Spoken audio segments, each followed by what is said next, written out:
that, I want to recognize a ranking member and my friend of the subcommittee, Senator Peter Welch, for his opening remarks. Thank you very much, Mr. Chairman. Thanks for calling this hearing. And it is at a time where immigration policy is fraught and is conflicted. I want to thank our witnesses for being here. First of all, our nation was built on immigrants. Our nation was also built on slave labor. And our nation had this Dred Scott decision, which literally said African Americans were not citizens, not entitled to be citizens. And what that wrong was finally righted when that Dred Scott decision was overturned by the constitutional amendment that did establish the right of citizenship by birth. But Mr. Chairman, you say, and I think this is a fair question, does citizenship be conferred just by birth? Legally, most scholars say it is, and I believe it is.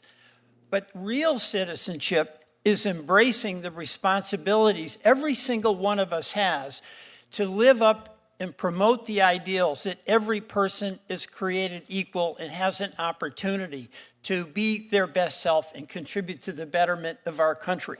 So this argument about what's legal and what isn't, and I believe it's very clear that the law says if you're born here, you are a citizen here. That is just the beginning. It is up to each and every one of us to accept the responsibility we have to create a more perfect union. We're at a fraught time. What we're seeing is a rampage by ICE in the name of so-called protecting our citizens. We've had a debate in this country about open borders, and Mr. Chairman, there's been success in closing the border. A country does have a right to define what its borders are. We've had a debate about deporting criminals. Criminals are being deported. But what we're now seeing is a reckless rampage of mass deportations, and where people who have been here and are working hard in this economy, creating jobs, serving in the military, those people are being picked up by masked agents. And we saw how extreme it is in Minneapolis, where a 37-year-old nurse, a 37-year-old mom of 3 were both shot down without any justification. And this is in the name of a so-called enforcement of citizenship. The constitutional rights that we're talking about at this hearing, they're being violated. They are being violated. And what this hearing has to be about is ensuring that we protect the constitutional rights of people who are entitled to them in this country. One of our witnesses here, Alejandro Barranco, a Marine, 2 brothers, Marines.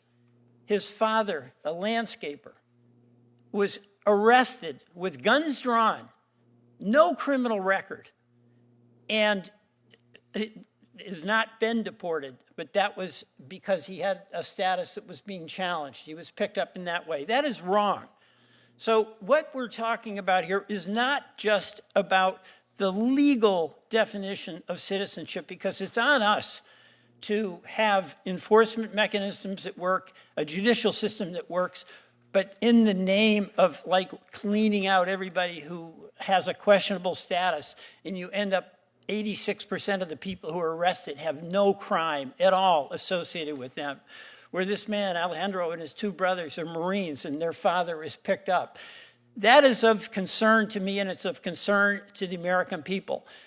The enforcement actions of ICE have been on a rampage. They're trampling on the rights of the people of this country. It's time for us to protect constitutional rights, not violate them.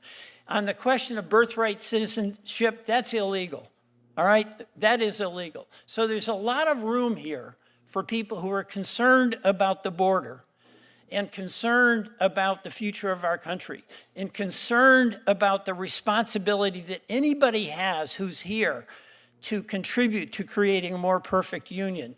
There is opportunity for us to work together, but we will not, I will not submit that an executive order by a president can overturn a Supreme Court decision. I yield back. Thank you, and I want to